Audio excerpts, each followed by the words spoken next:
Cami and Alex Peeney join me now. Cami and Alex, thanks for being with us. Let's start with, tell me about your experience today. What happened there at Florida State?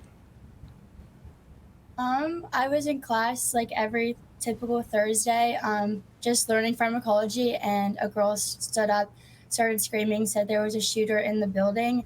Our teacher didn't really know what to do. We all kind of just ran out and then was told to go back in the classroom, throw whatever you can at the door, hide under the desk. We sat under the desk for probably 2 hours in the dark, like not knowing what was going on. That was kind of my experience this morning. Yeah, and I was at the campus gym just running on the treadmill like I do every day. And then we started hearing the sirens everywhere, the emergency signals. So we had to barricade in the locker room, in the showers. There was like 100 girls in there, all just crammed in to a little tiny space.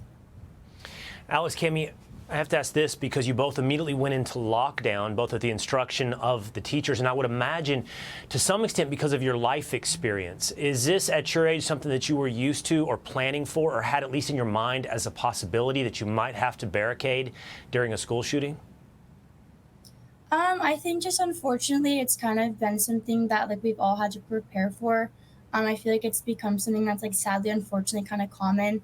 So when we heard it, we kind of all knew what to do and just kind of buckled down. I sat next to my roommate. We both just huddled in the corner, like crying because we didn't know what's going on and just kind of trying to stay calm and like hear what's next to do.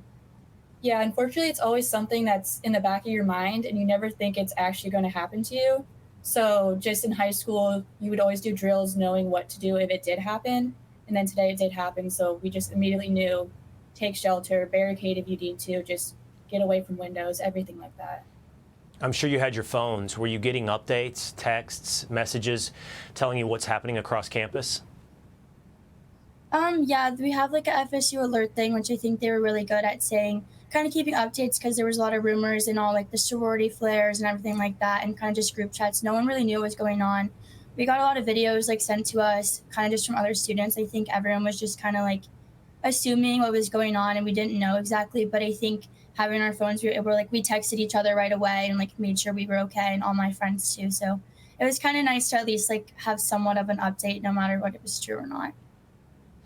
You guys are both there on the ground at Florida State. You were getting information. As you mentioned, Alex, you have to be careful with rumor, but I imagine that you've had some conversations as well and walked through campus.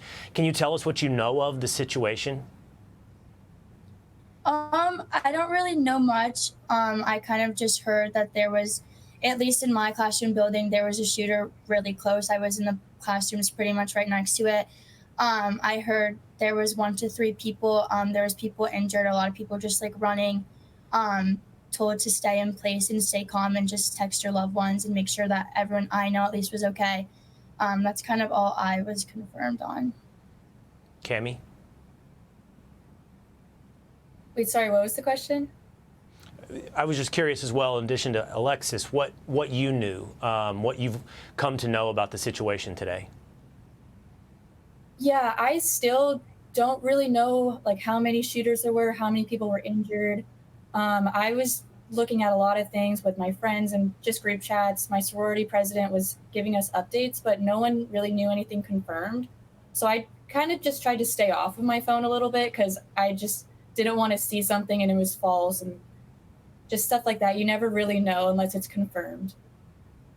Yeah, well, I'm hoping that you did and were capable of texting your loved ones. I imagine that to be the case. Your cousin Nate, who works here at Fox, I know is happy to see that you're okay, as well I'm sure are your parents and everyone watching. Thank you so much for telling us about this very tough experience today at Florida State. Yeah, thank you for having us. Thank you. Hey, Sean Hannity here. Hey, click here to subscribe to Fox News YouTube page and catch our hottest interviews and most compelling analysis. You will not get it anywhere else.